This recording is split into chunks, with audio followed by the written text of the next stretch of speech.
Pickle, let's go to the hotline. And let's bring in the head coach of the 1-0 CE King Panthers. We are joined by Coach Derek Fitzhenry. Coach, how are you? Good. How about yourself? How are things in beautiful Houston, Texas? In Sheldon, I should say. Wow, it's really cool right now, actually. Feels great. No complaints then, I'm sure. Um, Absolutely. No 100-degree weather. oh, man, ain't that the truth. I want to ask you a little bit about Friday night. I think that there may be some people who look at what happened on Friday night. A good Cypress Falls team, a team that's got pedigree, a team that was very strong last year. You guys go out there and jump all over them, 35-3 lead at halftime, end up winning the game 51-3. It certainly struck me as a bit of a surprise. Did it surprise you at all? Yeah, definitely. The score did. Definitely so. I know Cypress Falls. I know Coach Brister and the staff. I know those guys. I coached with Coach Brister when I was in Cypress. I know they're excellent coaches and have a great program, and there's a lot of tradition there. And I was at North Shore when we beat them in 2015. It was a really tight game, so I know what kind of program. So I thought it'd be a tight game. I really did, but they had some tough breaks there at the beginning. Snapped the ball over the quarterback's head. We got an easy score there. Next series, snapped the ball over the punter's head. We got an easy score there. So, some of it was kind of first game stuff. I'm proud of our kids. We didn't make a lot of mistakes, and we were in good shape. Didn't have a lot of cramping and that type of thing. We were able to go fast on offense when we needed to. So I'm proud for what we did, but also, you got to give credit where it's due. I mean, some of it was just some tough breaks on Cypress Falls' part at the beginning also. You guys are coming off of a 7-4 year last season and now off of the strangest off season of all time.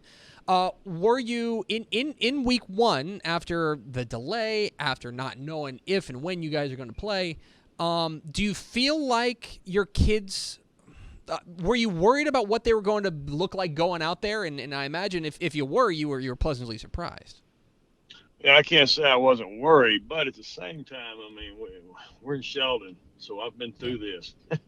Yeah. I mean, we had the flood in 2017, and man, we were just the impact of that and what we had to overcome just to get going, just to be able to play, and what our kids were having to do. We had to change schools, and kids were getting on buses 5 times a day, and so we've been through it, and these kids went through that. Some of them were freshmen during that time, so we know how to adjust. And so I felt like from that point we would be in good shape. We know how to, but you're right. It's strange. I don't know if strange really can define it because it's definitely the most difficult and time that I've ever had. Was just trying to ensure that kids were in good shape when they went on the field. You want to have the knowledge, of the game and what you're doing, assignment-wise. But there's also that part of the physical conditioning. But the Lord smiled on us, and we've had great weather. And typically, if you were to start this like we have in the past, we're in August, and you've got 104-degree heat at game time and things like that. That can be a large impact on how well you do. So just the health of it. So that part I was very happy with our kids, just how good a shape we were in. And we had minor cramping, but it was kids who were playing.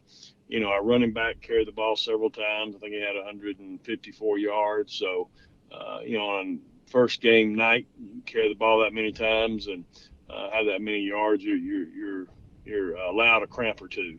But didn't have to come out of the game. So that part I was just proud of our kids we didn't make many mistakes either as far as assignments and then just being where we were supposed to be, transitioning from offense, special teams to defense, so forth.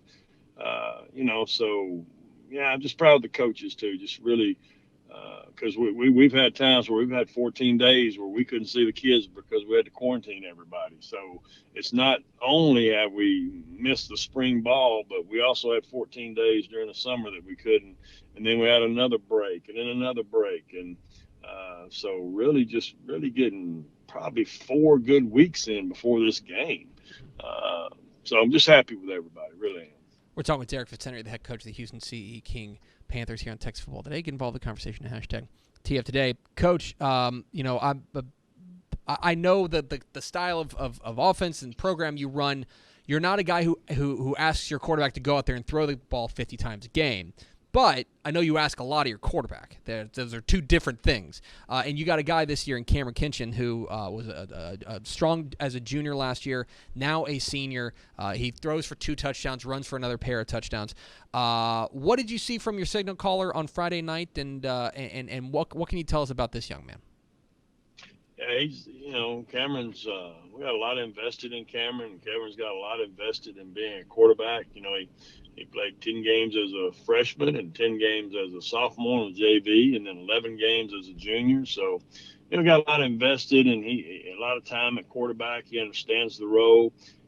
His body has matured a lot from last year. His strength, his speed, all those things. Intellectually, he's there, no doubt. He has the smarts to be a great quarterback. And we have the ability to throw the ball now. I mean, and we could throw the ball 40 times a game, and we'll have that opportunity.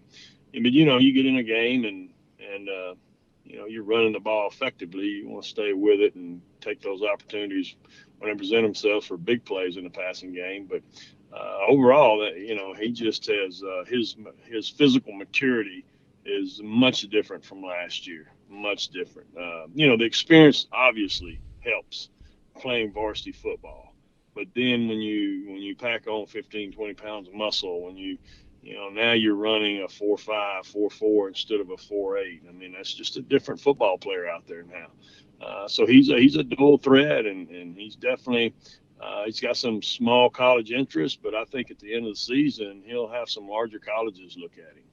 He's a smart kid, too, 4.0 GPA. It sounds like you mentioned that he might graduate from high school with an associate's degree, which is just a remarkable thing, and I know that's a special thing going on there at Sheldon ISD.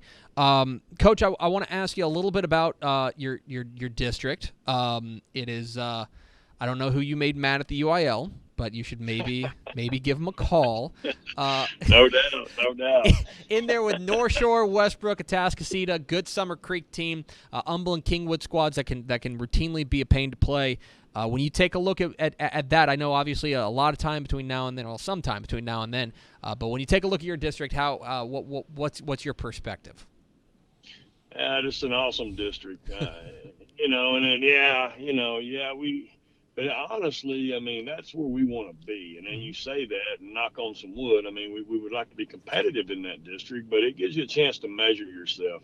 Each at the lower levels, at the varsity level. I mean, we were, in 2013, CE King was a 4A school. Yeah. And here we are in 2020, we're 6A. So that's where we want to be. We want to be a 6A program, and we want to be like the Atascocitas and North Shores and Westbrooks and Summer Creeks. And if you're playing those schools, you can measure yourself at every level and how well you're doing. And are you there? Have you risen to their level of success? And that's why we're trying to play the games we're playing in the non-district games with Cypress Falls and Ridge Point and Straight Jesuit and Huntsville, those programs that have always won.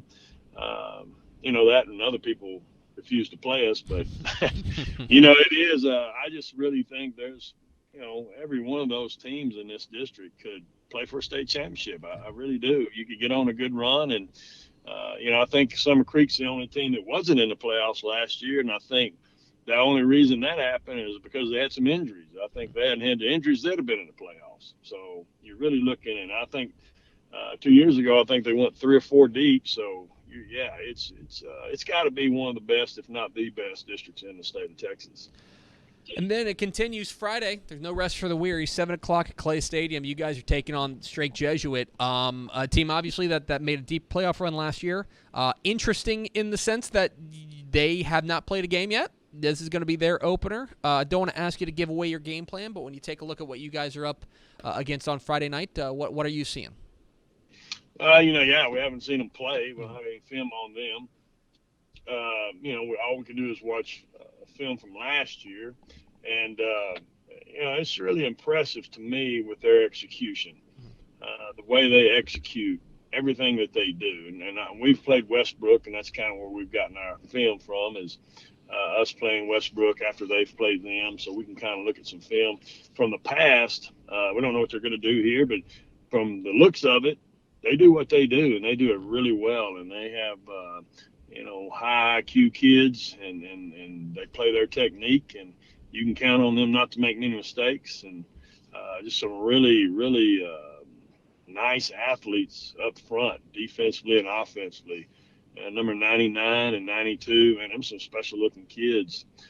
Just their impact of the game, their presence is always there. Run our pass, and so they offensively, it's an excellent job of running the zone and counter stuff, and then dink and dunk, and then they hit you over the top. So they're going to be definitely a challenge for us. But we wanted to see that. We want to see somebody that has an excellent game plan, and you got to go out there and execute. And kids can't make many mistakes against these kids. So we're excited about the game. He's Derek Fitzhenry. He's the head coach of the CE King Panthers, the 1-0 Panthers. Coach, really appreciate your time. Congratulations again on the big win, and best of luck Friday night. Thank you very much.